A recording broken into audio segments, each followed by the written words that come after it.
കോഴിക്കോട് ബേപ്പൂരിലെ ലോഡ്ജിൽ മധ്യവയസ്കനെ കഴുത്തറുത്ത് കൊലപ്പെടുത്തിയ നിലയിൽ കണ്ടെത്തി. മത്സ്യത്തൊഴിലാളിയായ കൊല്ലം ഇരവിപുരം സ്വദേശി സോളമനാണ് കൊല്ലപ്പെട്ടത്. ലോഡ്ജിൽ ഒപ്പമുണ്ടായിരുന്നവരെ കേന്ദ്രീകരിച്ച് പോലീസ് അന്വേഷണം തുടങ്ങി. ബേപ്പൂർ ഹാർബറിന് സമീപത്തെ ലോഡ്ജിലാണ് സോളമന്റെ മൃതദേഹം കണ്ടെത്തിയത്.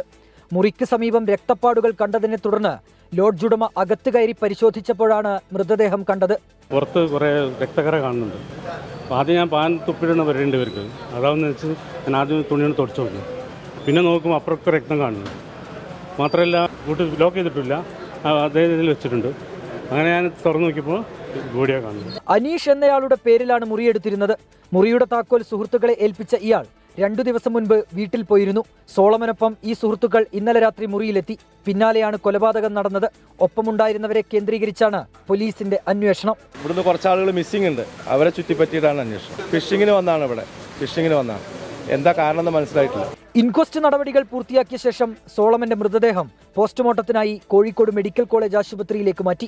24 കോഴിക്കോട്.